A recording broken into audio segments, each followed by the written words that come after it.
قرآن کی تلاوت کو روک دیتے ہیں، گھوڑا پرسکون ہو جاتا ہے۔ یہ رات سلسلہ چلتا رہا، قرآن کی تلاوت سے گھوڑا اچھلتا رہا۔ صبح آ کے پیارے حبیب صلی اللہ علیہ وسلم کو کہا میں رات کھلیان میں قرآن پڑھتا تھا تو گھوڑا اچھلتا تھا۔ آپ نے کہا میرے ساتھی آسمان سے فرشتے قرآن کی تلاوت سننے کے لیے آئے ہوئے تھے۔ یہ وہ ہے پیارے حبیب داخل ہوئے مسجد میں، عبداللہ ابن مسعود رضی اللہ عنہ ارضا قرآن پڑھ رہے۔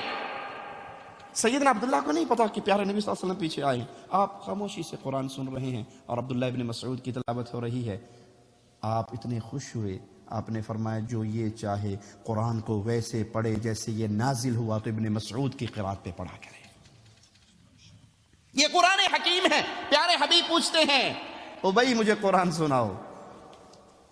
اللہ کے نبی صلی اللہ علیہ وسلم قرآن تو آپ پہ نازل ہوا، میں آپ کو سناؤں؟ ہاں ابی مجھے قرآن سناؤ۔ اللہ کے نبی یہ تو آپ پہ نازل ہوا، میں آپ کو سناؤں؟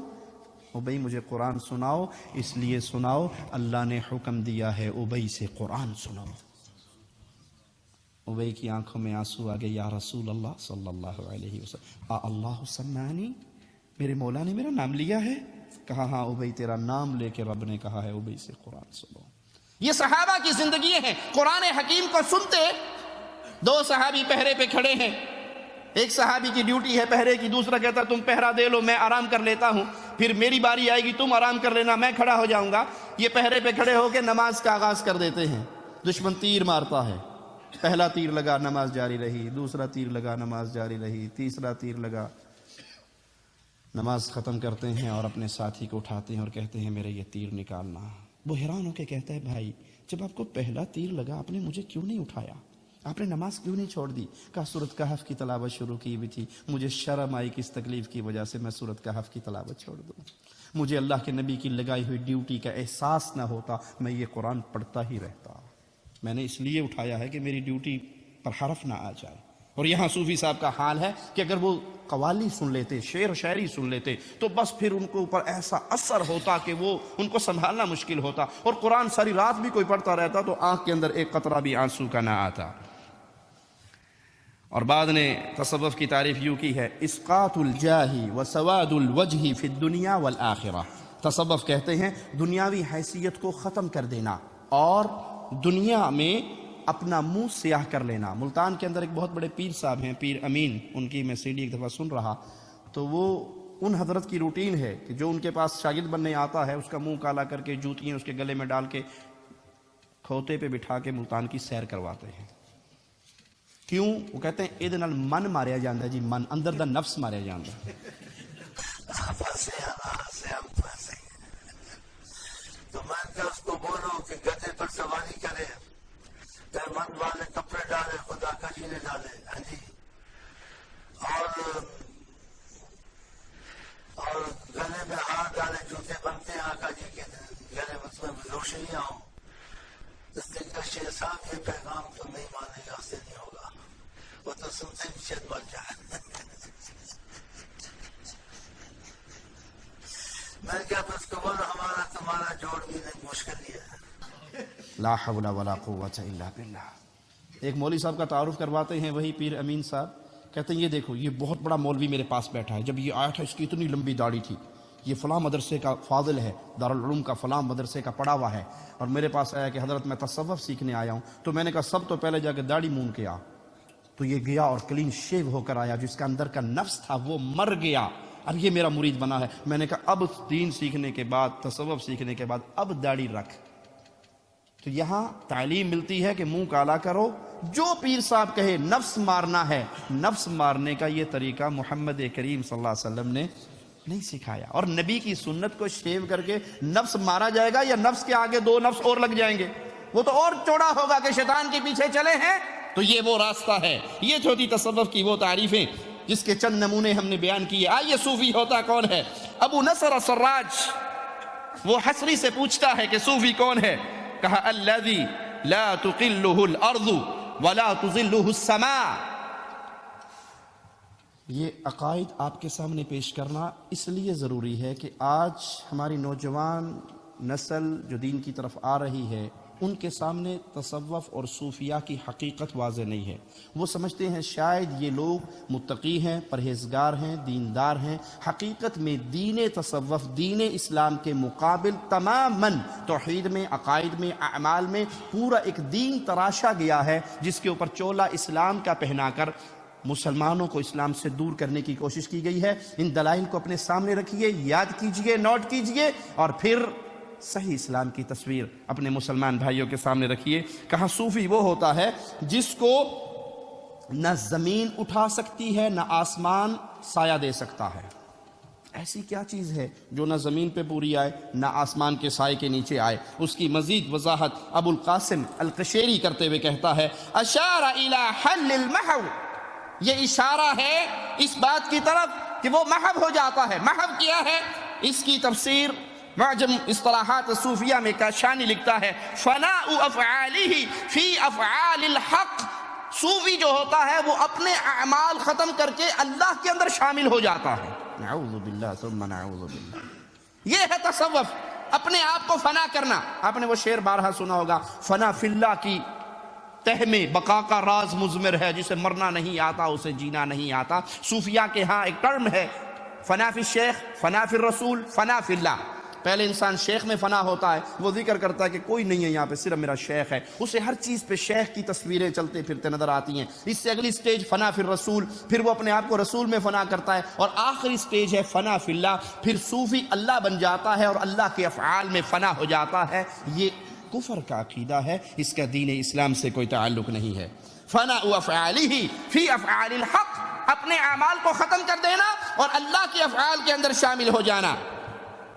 علی حجویری کشف المحجوب صفحہ 69 پر لکھتے ہیں صوفی وہ ہوتا ہے جو خود کو فنا کر کے حق کے ساتھ جا ملے، اللہ کے ساتھ جا ملے. اسی لیے صوفیہ جب اس رنگ میں رنگے جاتے ہیں تو پھر وہ اعلان کرتے ہیں انا الحق، میرے اندر اب اللہ آ چکا ہے، نعوذ باللہ ثم نعوذ باللہ، میں حق ہوں. یہاں پہ یہ یاد رکھیے یہ کوئی پرانی باتیں نہیں ہیں جو کتابوں میں لکھی اور دفن ہو کے ختم ہو گئی. آج بھی صوفیہ کے یہی عقائد ہیں. نوری بوری والا ابھی چند ماہ پہلے یا شاید 1 سال پہلے لاہور میں مرا ہے. اس کا قوال اس کو سامنے بٹھا کے قوالی گاتا ہے جو یوٹیوب پر موجود ہے. وہ کہتے ہیں لوگ کی عرشاں اتے لبدے نے رب بوری والے دے اولے آ بیٹھا. یہ مطلب غیر بینوں کی سمجھ میں کس طرح آوے. لوکی عرش دے اتے لبدے نے، عرش دے اتے لبدے نے، لوکی عرش دے اتے لبدے نے، عرش دے اتے لبدے نے، عرش دے اتے لبدے نے، لبدے نے، لوکی عرش دے اتے لبدے نے. رب بوری اولے آ بیٹھا، میں پاؤنی ہے کمال نوری بوری والے، میں پاؤنی ہے کمال نوری. لوگ اللہ کو عرش پہ تلاش کرتے ہیں، حالانکہ اللہ عرش پہ نہیں ہے. یہ پیر نوری بوری والا جو ہے یہ بھی اب اللہ ہی بن چکا ہے اور اللہ میں فنا ہو چکا ہے اور اللہ کی صورت میں ہمارے سامنے بیٹھا ہے. یہ ہے وہ کفر کا عقیدہ جو صوفیہ نے اہل ایمان میں پھیلایا کہ کائنات کی ہر چیز نعوذ باللہ وہ اللہ کی مختلف صورتیں ہیں، آپ اس کو سمجھ نہیں سکتے. حقیقت پہ غور کرو گے تو وہ اتوں اور چیز ہوگی، اندر سے وہ الہ ہوگا. اسی لیے ابن عربی زندیق جس نے اس تصوف کے عقیدے کو پروان چڑھایا، اس کا ایک شعر آپ کو سنا دوں. یا لیت شعری من المکلف، بندہ ہے، مجھے نہیں پتا اسلام کس کے لیے آیا ہے. اگر یہ کہیں کہ اسلام بندے کے لیے آیا، بندہ تو خود اللہ ہے، یہ تو رب ہے، اس کے اسلام کی کیا ضرورت ہے. اگر کہیں رب کے لیے اسلام آیا تو رب کو اسلام کی کیا حاجت ہے. بندہ خدا ہے، خدا بندہ ہے، ظاہر میں بندہ ہے، حقیقت میں خدا ہے. قبر پرستوں کے شعر آپ نے بارہا سنے ہوں گے. چاچڑ وانگ مدینہ ڈسے کوٹ مٹھن بیت اللہ، ظاہر دے وچ پیر فریدن باطن دے وچ اللہ. یہ جو ہمارے پیر صاحب ہیں آپ سمجھ نہیں سکے، یہ اوپر سے پیر صاحب ہے، اندر میں حقیقت میں اس کی صورت میں اللہ زمین پہ آیا ہے. وہی جو مستوی عرش کا خدا ہو کر اتر پڑا مدینے میں مصطفیٰ ہو کر. کسی نے یہ رسول اللہ صلی اللہ علیہ وسلم کے بارے میں دعویٰ کیا اور صوفیہ نے اپنے بزرگوں کے بارے میں کہ جو فنا الفنا یا فنا فی اللہ کے مقام پہ پہنچتا ہے پھر اس کی اپنی ذات فنا ہو جاتی ہے اور جو چیز ہمیں نظر آتی ہے وہ اور ہوتی ہے، حقیقت میں اس میں اللہ کا وجود ہوتا ہے. اس لیے حکیم الامت اشرف علی تھانوی اپنی کتاب امداد المشتاق میں ایک قصہ ایک صوفی صاحب کا ذکر کرتے ہیں کہ اس صوفی کے پاس وہ مواحد صوفی، اسے حضرت نے لقب دیا ہے مواحد صوفی، حقیقت میں وہ ملحد صوفی ہے، کافر صوفی ہے جو یہ عقیدہ رکھتا ہے کہ نعوذ باللہ ہر چیز ہی اللہ بن جاتی ہے. اس کے پاس پلیٹ میں 2 پلیٹیں لائی گئی، ایک سائل کی طرف سے اور ایک میں حلوہ تھا، ایک میں گندگی تھی، اور اسے کہا اگر آپ سمجھتے ہیں کہ ہر چیز ہی نعوذ باللہ ثم نعوذ باللہ تعالی اللہ عما یقولون وہی ہیں تو دونوں کھا کے دکھاؤ۔ تو مولوی صاحب و صوفی صاحب جو تھے اس نے بشکل مولوی حلوہ شریف کھا لیا، اور تھانوی صاحب لکھتے ہیں وہ ابن الوقت تھا، چلے مار مار کے ایک سٹیج آتا ہے صوفیہ کے ہاں جب انسان ابن الوقت بن جاتا ہے، یعنی جو چاہے وہ تصویر اپنی بنا سکتا ہے، وہ ابن الوقت تھا۔ اس نے اپنی تصویر چینج کر کے سور کی شکل میں ظاہر ہوا، اور سور کی شکل میں وہ گندگی کھا کے کہنے لگا یہ بھی وہی ہے وہ بھی وہی ہے، جدھر دیکھوں تو ہی تو ہے، یہ بھی تو ہے وہ بھی تو ہے۔ النفحات الاقدسیہ میں محمد بہاؤ الدین البیطار ایک صوفی بزرگ کا قول نقل کرتے ہیں جس سے آپ کو تصوف کا کفر واضح ہوگا، جس کو سمجھنے کے بعد عقیدہ وحدت الوجود، ہمارے دروس میں آپ یہ لفظ سنتے ہیں عقیدہ وحدت الوجود، آپ کہتے ہیں جی یہ کیا ہے، ہمیں سمجھائیں تو صحیح۔ عقیدہ وحدت الوجود یہ ہے کہ کائنات میں جتنا وجود ہے، وجود حقیقی نعوذ باللہ اللہ کا ہے، یہ صورتیں مختلف آپ کو نظر آ رہی ہیں، یہ حقیقت میں اللہ ہی کی صورتیں ہیں، اس کے لیے من گھڑت جھوٹی روایت کا سہارا لیتے ہیں۔ کنت کنزا مخفیا، میں چھپا ہوا خزانہ تھا، میرے جی میں آیا کہ میں اپنا آپ اوپن کروں، ظاہر کروں۔ اب دنیا میں آپ کو جو چیزیں بھی نظر آئیں گی وہ نعوذ باللہ اللہ ہی کے مختلف روپ ہوں گے، وہ انسان کی شکل میں ہوں یا حیوان کی شکل میں۔ محمد بہاؤ الدین البیطار ایک صوفی بزرگ کا قول نقل کرتے ہوئے لکھتا ہے وَمَا الْكَلْبُ وَالْخِنْزِيرُ إِلَّا إِلَٰهُنَا، کتا اور سور جو ہے نعوذ باللہ ثم نعوذ باللہ وہ ہمارے الہ کی صورت میں ہے، وہ الہ ہے ہمارے، کلب اور خنزیر یہ الہ ہے ہمارے۔ وَمَا اللَّهُ إِلَّا رَاهِبٌ فِي كَنِيسَةٍ، اور اللہ جس کو تم سمجھتے ہو نا اللہ تو کنیسہ میں بیٹھا ہوا، گرجے میں بیٹھا ہوا پادری ہے، وہ الہ نہیں ہے، وہ گرجے میں بیٹھا ہوا جو پادری ہے وہی اللہ ہے۔ اور دنیا میں جو چیزیں ہیں وہ انسانی شکل میں ہو یا حیوان کی شکل میں، وہ سب کے سب ہمارے لیے الہ کے درجے پہ ہیں۔ ابن عجیبہ اپنی کتاب 79 صفحے پر اس کے لکھتے ہیں ایقاظ الہمم، یہ اس کی کتاب کا نام ہے، فی شرح الحکم، اس میں ابو الحسن کا قول نقل کرتے ہوئے کہتے ہیں محبوبی قد عم الوجود وقد ظہر فی بیض وسود وفی النصارى مع الیہود وفی الخنازیر مع القرود، میرا محبوب یعنی میرا اللہ جس سے میں محبت کرتا ہوں اس نے اپنا وجود عام کر دیا۔ اب دنیا میں جو وجود جتنے آپ کو نظر آتے ہیں وہ اللہ کے وجود کی مختلف صورتیں ہیں، تعالی اللہ عما یقولون، نعوذ باللہ ثم نعوذ باللہ۔ وقد ظہر فی بیض وسود، اب سفید و سیاہ سب اللہ ہے۔ وفی النصارى مع الیہود، یہود و نصارہ سب اللہ ہیں۔ وفی الخنازیر مع القرود، نعوذ باللہ ثم نعوذ باللہ، حتیٰ کہ سور اور بندر بھی اللہ ہی کی مختلف شکلیں ہیں۔ یہ ہے تصوف کا زہر، جس کو کہا جاتا ہے کہ نہیں یہ صوفیاء نے بڑی محنت کی، انہوں نے بڑے چلے مارے ہیں، یہ ایک ایک پاؤں پہ کھڑے ہو کے 40 سال تک وظیفہ کرتے رہے۔ یہ دین محمد نہیں ہے صلی اللہ علیہ وسلم، یہ شریعت محمدیہ نہیں ہے، یہ منہج صحابہ نہیں ہے، بلکہ یہ یہود و نصارہ، ہندوس اور یونان کا مرکب، ایک چوں چوں کا مربع ہے جس سے ایک نیا دین تصوف ظاہر ہوا۔ محمد الحضری کا قصہ طبقات القبرى جلد 2 صفحہ 147 پر ہے۔ وہ ممبر پہ چڑھا، عبد الوہاب شعرانی کے دادے کا کلاس فیلو تھا اور بہت بڑا صوفی تھا، وہ آیا تو اس سے کہا کہ آپ جمعہ پڑھائیں گے؟ انہوں نے کہا جی بالکل پڑھاؤں گا۔ تو جمعے کے لیے اسے بلا لیا گیا، وہ جمعے کے لیے ممبر پہ کھڑا ہوا، عوام سامنے بیٹھی ہوئی ہے۔ اب وہ خطبہ پڑھتے پڑھتے کہتا ہے اشہد اللہ الہ لکم الا ابلیس، میں تمہارے لیے اعلان کرتا ہوں اور گواہی دیتا ہوں کہ تمہارا الہ ابلیس کے علاوہ اور کوئی نہیں ہے، ابلیس تمہارا الہ ہے۔ تو لوگوں نے کہا کافر ہو گیا یہ کہہ کے، اس نے اپنی تلوار نکالی اور نیچے اترا، ساری مسجد میں دوڑ لگا دی، بھاگ گئی۔ عصر تک وہاں بیٹھا رہا کہ میں دیکھتا ہوں کون مسجد میں داخل ہوتا ہے، کوئی مسجد میں داخل نہ ہوا۔ یہ صوفیاء کا دین ہے، ان کے نزدیک مختلف صورتیں ہیں، وہ ابلیس کی صورت ہو یا نبی کی صورت ہو، وہ انسان کی صورت ہو یا جن اور حیوان کی صورت ہو، نعوذ باللہ ہر صورت میں ان کو الہ نظر آتا ہے۔ ویسے صوفیاء میں لفظ صوفی کے نام رکھنے کی اساس اور بنیاد انہیں اپنے آپ کو نہیں خبر، جو کشف اور کرامات کے ذریعے ہر چیز جان لیتے ہیں۔ ایک صوفی صاحب لکھتے ہیں کہ ان کے پاس لوگ آتے تعویذ لینے اور وہ تعویذ دے دیتے، تعویذ دیتے دیتے کہہ دیتے تیرے گھر منڈا ہوئے گا، اسے کہتے تیرے گھر بیٹی ہوگی، اور جو صوفی صاحب کہہ دیتے وہی ہوتا۔ تو کسی نے آ کے پوچھا کہ حضرت بڑی عجیب بات ہے، آپ جو کہتے ہو وہی ہوتا ہے، جس کو آپ نے لڑکا کہا اس کو لڑکا ہوا، جس کو آپ نے لڑکی کہا اس کے لڑکی ہوئی. لیکن یہ آپ کو کیسے پتہ لگ جاتا ہے؟ کہا کیا کروں، جب میں تعویذ لکھنے کے لیے بیٹھتا ہوں تو ماں کے پیٹ میں جو کچھ رحم کے اندر ہے وہ میرے سامنے آ جاتا ہے، میں اسے دیکھ کے بتا دیتا ہوں اے منڈا تے کڑی. یہ چلتا پھرتا پرانا الٹرا ساؤنڈ بغیر فیس تو وہ یہ تو بتا دیتا ہے کہ ماں کے رحم میں کیا ہے، حالانکہ قرآن ہمیں خبر دے رہا ہے کہ ما فی الارحام کی خبر کس کے پاس ہے؟ صرف اللہ کے پاس ہے. لیکن اپنی نام صوفی کی ابتدا کہاں ہوئی، آغاز کہاں سے ہوا، اس کی خبر انہیں نہیں ہے. کچھ لوگ کہتے ہیں یہ صوفہ چبوترے سے بنا، کسی نے کہا یہ لفظ صفا یعنی صفائی ستھرائی سے بنا، کسی نے کہا صوف سے بنا.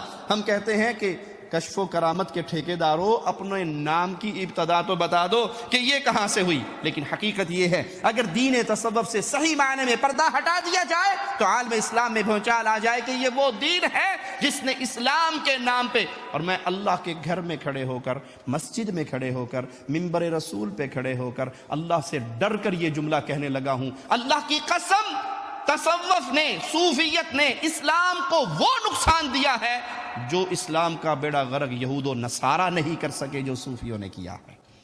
مسلمانوں کی بہت بڑی تعداد کو دین حنیف سے ہٹا کر، دین محمد سے ہٹا کر، عقائد رسول اللہ سے ہٹا کر صلی اللہ علیہ وسلم ان عقائد کے پیچھے چلا دیا ہے جو نہ کتاب اللہ میں ہے نہ سنت رسول اللہ میں ہے صلی اللہ علیہ وسلم. ملا جامی کہتا ہے دنیا کے پہلے صوفی ابو الہاشم کے بارے میں اپنی کتاب نفحات الانس صفحہ 67 پر کہ صوفیہ کی پہلی خانقاہ کی بنیاد اسی ابو الہاشم کی وجہ سے رملہ شہر میں بنی.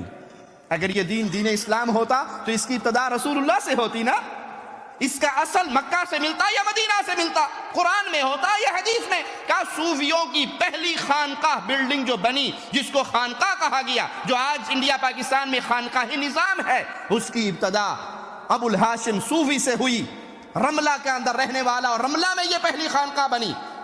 اور وہاں ایک بادشاہ تھا، وہ بادشاہ سیر کے لیے نکلتا، شکار کے لیے نکلتا. ایک دن اس نے کیا دیکھا، وَكَانَ يَهُودِيًّا، وہ جو بادشاہ تھا اس کے بارے میں یاد رکھے کہ وہ یہودی تھا، اس کا عقیدہ، اس کا مذہب، اس کا دین یہودی تھا. شکار کھیلتے ہوئے نکلا. فَبَيْنَمَا هُوَ كَذَلِكَ إِذْ رَأَىٰ رَجُلَيْنِ، وہ شکار کی حالت میں ایک جگہ پہ پہنچا، وہاں دیکھتا ہے دو آدمی جو ایک ہی قسم کے لباس اور رنگ ڈھنگ والے ہیں. وہ آتے ہیں قریب، ایک دوسرے کو مصافحہ کرتے ہیں، گلے ملتے ہیں، ساتھ بیٹھتے ہیں، تھیلا کھولتے ہیں، جو کچھ کھانے کا ہوتا ہے سامنے رکھتے ہیں اور مل کے کھاتے ہیں، اور پھر گلے ملتے ہیں اور جدا ہو جاتے ہیں. جب وہ جدا ہونے لگتے ہیں تو ایک کو وہ یہودی بادشاہ بلاتا ہے، اور جس کو بلاتا ہے فَنَادَى أَحَدَهُمَا وَكَانَ أَبَا ہاشم، جس کو بلایا وہ یہی ابو ہاشم صوفی تھا. تو اس سے پوچھتا ہے کہ یہ آپ کا ساتھی کون ہے؟ کہا میں نہیں جانتا. کوئی رشتہ دار ہے؟ کہا نہیں، رشتہ دار تو نہیں ہے. کہا کوئی دوستی، کوئی قرض لیا دیا آپ اس میں؟ کیا تعلق ہے؟ کہا کوئی تعلق نہیں. کہا پھر؟ کہا بس یہ ہے کہ ہم اپنے روپ کا اگر کسی کو دیکھ لیں تو اسی محبت سے ملتے ہیں جو محبت آپ نے دیکھی ہے، اسی طرح پیار سے ملتے ہیں. تو اس کو یہ انداز بہت اچھا لگا. کہا اچھا تمہارا گھر کہاں ہے؟ کہا صوفی بندے ہیں، ہمارا گھر کہاں ہونا، ہمارا کوئی گھر نہیں ہے. تو یہ یہودی اس ابو ہاشم سے کہتا ہے انا ابنی لک بیتا فی الرملہ، رملہ کے اندر میں تیرا ایک گھر بناؤں گا، حتی نجتمع، یہاں تک کہ ہم اس گھر میں اکٹھے ہو کر بیٹھے، میں بھی تمہارے پاس آ کے بیٹھا کروں گا. فبنا فی الرملہ بیتا وسماہ الخانقاہ، تو اس نے سب سے پہلے رملہ شہر میں ایک گھر بنایا اور اس کو خانقاہ کا نام دیا گیا. اور صوفیوں کی پہلی خانقاہ ایک یہودی بادشاہ نے رملہ میں بنائی. اگر یہ دین محمد ہوتا صلی اللہ علیہ وسلم تو اس کی بنیاد مکے میں رکھی جاتی، اس کی بنیاد مدینے میں رکھی جاتی، اس کی بنیاد رملہ میں رکھی گئی، اور وہ بنیاد رکھنے والا یہودی بادشاہ تھا. یہ خانقاہی نظام یہودیت کا بنایا ہوا نظام ہے. یہ تھی تصوف کی ابتدا، اور شروع ہی سے آپ تصوف کو دیکھیں گے کہ وہ دین اسلام سے ٹکرانے والا. اسلام نام ہے قال اللہ وقال الرسول کا. اگر آپ کے سامنے اسلام کو پیش کیا جائے یا آپ اسلام کو پیش کرنا چاہیں تو اسلام کی ویری سمپل ڈیفینیشن کیا ہے؟ قال اللہ وقال الرسول. قرآن میں یہ آیا ہے، حدیث میں یہ آیا ہے، یہ اسلام ہے. اس کے علاوہ اور کوئی چیز اسلام؟ بڑی سادہ سی مثال، بڑی سادہ سی تعریف اسلام کی. اللہ نے یہ حکم دیا اور رسول اللہ صلی اللہ علیہ وسلم نے یہ کر کے دکھایا. لیکن یہاں قال اللہ وقال الرسول کا چکر نہیں ہے، بلکہ مولانا ذکریہ صاحب فضائل اعمال میں قصہ، فضائل حج میں یہ قصہ نقل کرتے ہیں کہ پوچھا گیا کسی ابدال میں سے کسی سے خضر علیہ السلام کے بارے میں، خضر علیہ السلام سے کسی ابدال میں سے کسی نے پوچھا کہ آپ سے افضل و اعلیٰ درجے کا بھی کوئی بندہ ہے؟ کہا ہاں ہے۔ کہا وہ کون ہے؟ کہا میں مدینہ شریف میں تھا، امام عبدالرزاق محدث رحمہ اللہ رسول اللہ صلی اللہ علیہ وسلم کی احادیث سنا رہے تھے، ایک نوجوان کونے کے اندر گھٹنوں پہ سر رکھ کے بازو میں اپنی ٹانگوں کی گرد لگائی ہوئی اور حلقہ بنا کے بیٹھا ہے۔ میں اس کے پاس گیا، میں نے کہا بھلے آدمی تو یہاں بیٹھا ہے، وہاں لوگ رسول اللہ صلی اللہ علیہ وسلم کی حدیثیں سن رہے ہیں، اٹھو جاؤ شیخ عبدالرزاق، امام عبدالرزاق سے حدیثیں سنو۔ تو اس نے سر نہیں اٹھایا، میری طرف دیکھا بھی نہیں، اور گھٹنے پہ سر رکھے رکھے کہا یہ وہ ہیں جو رزاق کے بندے سے سنتے ہیں، عبدالرزاق رزاق کا بندہ، یہ وہ ہیں جو رزاق کے بندے سے سنتے ہیں، میں وہ ہوں جو ڈائریکٹ رزاق سے سنتا ہوں۔ تو وہ کہنے لگے اچھا اتنے پہنچے ہوئے ہو، اچھا پھر یہ بتاؤ اگر اتنے پہنچے ہوئے تو میں کون ہوں، مجھے پہچانو۔ اگر واقعی تم اللہ کے اتنے بڑے ولی ہو کہ تمہیں حدیث رسول کی بھی ضرورت نہیں، ڈائریکٹ اللہ سے ہی پوچھ لیتے ہو کہ کیا حلال ہے کیا حرام ہے، مجھے بتاؤ میں کون ہوں۔ تو انہوں نے نظر اٹھائی، میری طرف دیکھا اور کہا اگر فراست صحیح کام کرتی ہیں تو آپ خضر علیہ السلام ہیں۔ تو میں سمجھ گیا کہ اللہ کے بعد ولی ایسے بھی ہیں جو مجھ سے بھی افضل و اعلیٰ مقام رکھتے ہیں۔ انا للہ و انا الیہ راجعون۔ ابو بکر صدیق کے پاس ایک عورت آتی ہے کہ مرنے والے کی وراثت میں سے، اس کے رشتہ دار نہیں ہوں، نانی ہوں یا دادی ہوں، وراثت میں میرا حصہ کتنا ہے؟ ابو بکر صدیق کون؟ ابو بکر پیارے حبیب نے کہا تھا مسجد میں کھلنے والے سارے دروازے بند کر دو، کھڑکیاں بند کر دو، ابو بکر کی کھڑکی بند نہ کرنا۔ ابو بکر صدیق رضی اللہ عنہ وارضا، جس کے بارے میں پیارے حبیب نے کہا اللہ اس دھرتی پہ جتنے لوگوں نے تیرے نبی پہ احسان کیا، تیرے نبی نے ان کے احسانات دنیا کے اندر ہی چکا دیے، ابو بکر کے بدلے میں نہیں دے سکا، تو ہی دینا قیامت کے دن۔ وہ ابو بکر صدیق آپ کے پاس آنے والی آتی ہے کہ کچھ دے دو بیت المال میں سے، کہا کیا دوں، ختم ہو گیا، بٹ گیا سارا، کیا دوں، اب تو کچھ نہیں ہے۔ کہا پھر اگلے سال آنا۔ وہ مومنہ کہتی ہے اگلے سال آئی اور آپ کو نہ پایا، کیا معنی؟ اگر آپ فوت ہو چکے ہوئے تو پھر کیا کروں گی؟ کیا کہو گے؟ یہ بھی بابن سی، اس کا بھی عقیدہ تھا کہ نبی فوت ہو سکتے ہیں، اور نبی فوت ہو گئے تو میں کیا کروں گی، کس کے پاس جاؤں گی؟ یہ جی بابی بڑے گستاخ ہے، کہتے ہیں نبی فوت ہو گئے۔ نبی فوت کہنے والا تو گستاخ ہے، واجب القتل ہے، اس کی تو گردن مار دینی چاہیے۔ یہ نبی کے سامنے کہہ رہی ہے عورت، میں آؤں آپ کو نہ پاؤں، کہاں جاؤں؟ کہا تو آئے اور اگر مجھے نہ پائے تو میرے ابو بکر کے پاس آنا۔ وہ ابو بکر اس سائلہ سے کہتے ہیں مجھے رسول اللہ کی حدیث کی خبر نہیں ہے اس مسئلے میں، لوٹ جا، میں اپنے ساتھیوں سے پوچھوں گا، اگر کسی کو حدیث کا علم ہوا تو تجھے بتاؤں گا، وگرنہ۔ اور یہاں صوفی صاحب کہہ رہے ہیں کہ ہمیں حاجت ہی نہیں، یہ تو وہ ہیں جو رزاق کے عبد سے سنتے ہیں اور ہم ڈائریکٹ اللہ سے سنتے ہیں۔ یہ صوفیہ اہل ایمان پہ طنز کرتے ہوئے کہتے ہیں تمہارا دین سارا مردوں کا دین ہے۔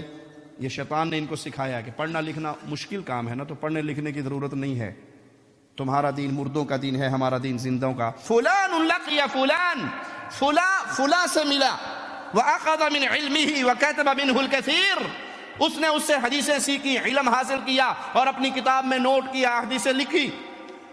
فلاں سے ملا اور اس کا علم اس نے محفوظ کیا۔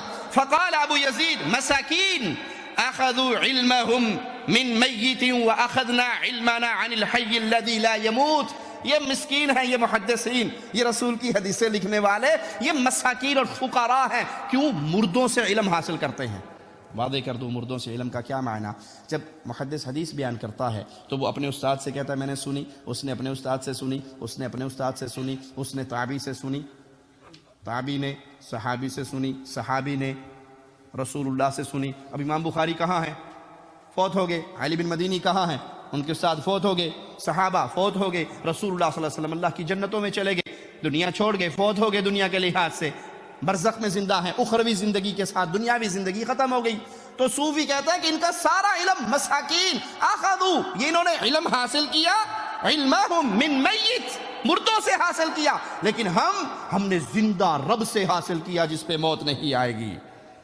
ابن جوزی کہتے ہیں کہ یا تو یہ جانتا نہیں تھا کہ میں کیا کہہ رہا ہوں، اس کو علم نہیں تھا، شعور نہیں تھا کہ میں کیا کہہ رہا ہوں، یا پھر یہ شریعت کا مذاق اڑا رہا تھا، کیونکہ اللہ نے جو دین بھیجا ہے وہ قرآن حکیم کی صورت میں ہے، وہ حدیث رسول کی صورت میں ہے، اور دونوں محفوظ ہے، اور صحابہ نے تابعین کو سکھایا، انہوں نے تبع تابعین کو سکھایا، محدثین ائمہ دین نے سکھا، اور آج تک ہم تک پہنچ رہا ہے۔ وہ سارا دین اس ذریعے سے ہے۔ صوفیہ کہتے ہیں ہم اس دین کو نہیں مانتے، ہمارے صوفی کو جب بھی ضرورت ہوتی ہے وہ ڈائریکٹ اللہ سے پوچھ لیتا ہے۔ اب تو کچھ صوفیوں نے نبی صلی اللہ علیہ وسلم سے بھی ڈائریکٹ رابطے کر لیے ہیں۔ طاہر القادری صاحب کی ایک تقریر میں سن رہا، وہ کہتے ہیں ہمارے ایک صوفی صاحب تھے، بہت بڑے صوفی تھے، ان کے پاس لوگ حدیثیں ٹھیک کرنے کے لیے، اپنی روایات صحیح کرنے کے لیے، سند ٹھیک کرنے کے لیے آیا کرتے تھے، تو وہ سر نیچے کر کے بیٹھے رہتے، شاگرد حدیث پڑھتا، اگر حدیث ٹھیک ہوتی تو صوفی صاحب سر ٹھیک رکھتے، اسی طرح رکھتے، اور اگر حدیث میں کوئی مسئلہ ہوتا، حدیث ٹھیک نہ ہوتی تو صوفی صاحب منڈی ہلا دیتے۔ شاگردوں نے ایک روایت سنائی، صوفی صاحب نے سر اٹھایا اور گردن ہلا دی، غلط۔ شاگردوں نے بحث کی کہ حضرت اس کے راوی ٹھیک ہیں، کوئی جھوٹا نہیں، کوئی کذاب نہیں، کسی کا زمانہ دوسرے سے مختلف نہیں، ساری یہ ثقہ راویوں کی روایت ہے، اس میں کوئی ایسی چیز نہیں جس پہ آپ غلط کہیں۔ کہا تم سند کی بات کرتے ہو، میں سند کو دیکھوں، یہ وہ سامنے رسول اللہ صلی اللہ علیہ وسلم کھڑے ہیں اور کہہ رہے ہیں کہ میں نے یہ حدیث بیان نہیں فرمایا۔ حضرت شیخ روز بہان بقلی شیراز کے ایک بڑے کامل ولی اللہ عارف تھے، اور مفسر بھی، عالم بھی تھے، صاحب تفسیر ہیں، تفسیر روز بہان بقلی کہلاتی ہے، عرائس البیان، بڑے عارف تھے، وہ حدیث پڑھاتے تھے، اور خاموشی سے بڑے بڑے محدثین اپنی اسانید حدیث کی درست کرنے کے لیے ان کی بارگاہ میں آتے، بڑے بڑے اکابر محدث۔ شیخ روز بہان بقلی صوفی، ولی اللہ عاشق، ولی اللہ عارف تھے، صاحب نور تھے، خاموشی سے بیٹھے رہتے، وہ حدیث طلباء محدث ہوتے، پڑھتے، آپ سماع کرتے، آپ چپ رہتے تو سمجھتے وہ کہ حدیث صحیح ہے، چپ رہتے تو سمجھتے ہیں سند صحیح ہے، جس حدیث پر سر اٹھاتے اور اس طرح کر دیتے وہ سمجھتے کہ نہیں، اس کی سند صحیح نہیں۔ ایسے ہوا کہ محدثین طلباء نے حدیث پڑھی، آپ نے سر اٹھا کے اس طرح کر دی، انہوں نے کہا حضرت یہ تو اس کی سارے اسانید میں تمام رجال ثقہ ہیں اور سند مضبوط ہے، حدیث مقبول ہے، فلاں فلاں فلاں محدثین نے اسماء الرجال میں، فن رجال کی کتابوں میں جرح کر کے اس کی تصحیح کی، توثیق کی، اس کی سند کو قبول اور مضبوط ثقہ کہا ہے۔ انہوں نے محدثانہ دلائل دیے، آپ سن کے مسکراتے رہے، فرمایا کہ آپ کی بات ختم ہو گئی؟ ختم ہو گئی۔ آپ نے فرمایا تم ابھی سند میں ہو، تمہاری ساری بحث سند تک ہے، سند سے آگے نہیں گئے، میں تمہاری سند کی بحث سنوں یا صاحب سند کا فرمان سنوں؟ انظر ھذا محمد رسول اللہ صلی اللہ علیہ وسلم یقول ما قلت ھذا، پردہ اٹھاؤ، یہ مصطفیٰ سامنے ہے، فرما رہے عثمان میں نے یہ نہیں کہا۔ انا للہ و انا الیہ راجعون۔ یوں نبی صلی اللہ علیہ وسلم نے آ کر اپنی روایات کی تصدیق کرنی ہوتی تو جب علی اور عائشہ رضی اللہ عنہما کی فوجیں آمنے سامنے تھیں، نبی ان کی صلح کے لیے کیوں نہ آ گئے؟ جب عثمان رضی اللہ عنہ کو قید کر دیا گیا، گھر کے اندر نظر بند کر دیا گیا، نبی کریم صلی اللہ علیہ وسلم کیوں نہیں آ گئے؟ تو یہ صوفیاء کا عقیدہ ہے، وہ جب چاہے اللہ سے ملاقات کر لیں اور جب چاہے رسول اللہ صلی اللہ علیہ وسلم سے۔ ابن جوزی فرماتے ہیں کہ ابو سعید کندی کے بارے میں مجھے پتا چلا کہ وہ احادیث رسول بھی سیکھتا تھا اور صوفیاء کے درس میں بھی جایا کرتا تھا، ان کی مجلسوں میں بھی بیٹھا کرتا تھا۔ تو ایک دن ان کا پین، ان کی قلم دوات صوفیاء کے سامنے زمین پہ گر گئی، وہ چھپا کے رکھتے تھے تاکہ صوفیاء کو نہ پتہ لگے کہ میں حدیث بھی سیکھتا ہوں اور تمہارے پاس بھی آ کے بیٹھتا ہوں۔ تو ایک صوفی نے دیکھا کہ یہ قلم دوات والا، یہ محدثین کی لائن والا آدمی ہے، تو اسے یہ نہیں کہا اپنی قلم دوات اٹھاؤ، کہا تیری شرمگاہ گر گئی ہے، اس کو چھپا لو۔ صوفیاء کی جہالت یہاں تک بڑھی کہ الانوار القدسیہ میں صفحہ 86 پہ شعرانی بعض صوفیاء کا قول نقل کرتا ہے، الا بذکر اللہ تزداد الذنوب، اللہ کے ذکر سے دل میں گناہوں کا جذبہ بڑھتا ہے، گناہ زیادہ ہوتے ہیں، اللہ کے ذکر سے گناہ بڑھتے ہیں۔ وَتَنْطَمِسُ الْبَصَائِرُ وَالْقُلُوبُ، آنکھیں اور دل سیاہ ہو جاتی ہیں اللہ کے ذکر سے اور اللہ کی شریعت کو سیکھنے سے۔ حالانکہ ارشاد باری تعالیٰ ہے، مالک فرماتا ہے الا بذکر اللہ تطمئن القلوب، اللہ کا ذکر ایک ایسی چیز ہے جس سے دلوں کو سکون اور اطمینان ملتا ہے، اللہ کے ذکر سے دلوں کو اطمینان۔ میرے پیارے نبی صلی اللہ علیہ وسلم کو کوئی پریشانی ہوتی تو فوراً بلال کو کہتے بلال اذان دو، اذان سن کے پیارے نبی کو سکون ملتا، نماز پڑھ کے پیارے نبی صلی اللہ علیہ وسلم کو سکون ملتا۔ تو صوفیت کی تحریک علم دشمن تحریک ہے، جس کا علم سے تعلق نہیں، پڑھنے پڑھانے سے، لکھنے لکھانے سے تعلق نہیں، حالانکہ رسول اللہ صلی اللہ علیہ وسلم کا فرمان قید العلم، علم کو قید کرو، علم کو سیکھو۔ صحابہ نے کہا کیسے؟ فرمایا الکتابہ، لکھا کرو، لکھنے سے علم محفوظ ہوتا ہے، لکھنے سے علم قید ہوتا ہے۔ یہ طریقہ ہے علم سیکھنے کا، یہ طریقہ ہے صحابہ کا۔ پیارے نبی صلی اللہ علیہ وسلم کے ارشادات کو صحابہ لکھا کرتے۔ ایک صحابی لکھتے، کچھ صحابہ نے مشورہ دیا ہر بات نہ لکھا کرو، پوچھ پوچھ کے لکھا کرو۔ نبی صلی اللہ علیہ وسلم کبھی کسی روپ میں، کبھی غصے میں، کبھی پیار میں، کبھی محبت میں، انسان ہے تو ہر بات نہیں لکھنی چاہیے۔ اگلے دن دیکھا صحابی کا قلم نہیں چل رہا، آپ نے پوچھا میرے ساتھی تو لکھتا نہیں ہے؟ کہا میرے صحابہ، میرے ساتھیوں نے مجھے یہ مشورہ دیا۔ کہا واللہ اکتب، اللہ کی قسم لکھ، محمد کے ہونٹوں سے سوائے حق کے کچھ ادا نہیں ہوتا۔ میں جو مرضی کہوں، جس مرضی حال میں کہوں، اللہ کا پہرا ہے۔ وما ينطق عن الهوى ان هو الا وحی یوحى۔ کائنات کا ہر آدمی اپنی مرضی سے بولتا ہے، امام کائنات صرف مولا مالک کی مرضی سے بولتے ہیں۔ اسلام کی بات، شریعت کی بات جب بھی ہوتی ہے وہ وحی کی روشنی میں ہوتی ہے۔ بدر کے قیدی لائے گئے، ان کے فدیے کی ایک صورت یہ مقرر کی رسول اللہ صلی اللہ علیہ وسلم نے کہ ہمارے بچوں کو لکھنا پڑھنا سکھا دو، تمہیں رہا کر دیا جائے گا۔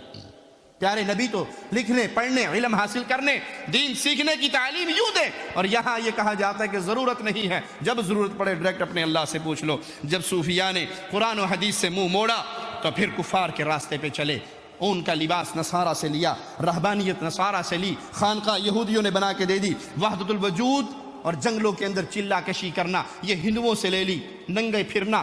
آپ نے دیکھا نہیں انڈیا پاکستان کی سڑکوں کے کنارے کنارے کچھ نظر آتے ہیں نا، پہنچی سرکار آنے کچھ نہیں آیا، سر سے لے کے پاؤں تک بالکل وداؤٹ ڈریس۔ وہ جی ایک ہے جی، وہ جی دوسرا نہیں سمجھتے جی، یہ پہنچی ہیں روح نے جی، بس جی لو لگ گئی جی، بس کے مست ہوں دینے جی، پہنچے ہوئے بڑے پہنچے ہیں۔ ہم بھی کہتے ہیں پہنچے ہوئے ہیں، ایک ہی دھکا موت کا آخری لگنا ہے، کھوہ میں سیدھے جائیں گے۔ یہ کہاں سے لیا؟ آپ ہندوؤں کے فرقے کو دیکھ لیں، وہ بغیر ڈریس کے اپنے آپ انڈیا کے اندر گھومتے ہیں، وہاں سے پکڑ لی۔ انڈیا کا آپ نے مشہور، اگر کوئی انڈیا والے بزرگ ہمارے بیٹھے ہیں جانتے ہوں گے، ان کے ہاں کہتے ہیں پھینک کنکر نکلے شنکر۔ کیوں جی ہے ایسے؟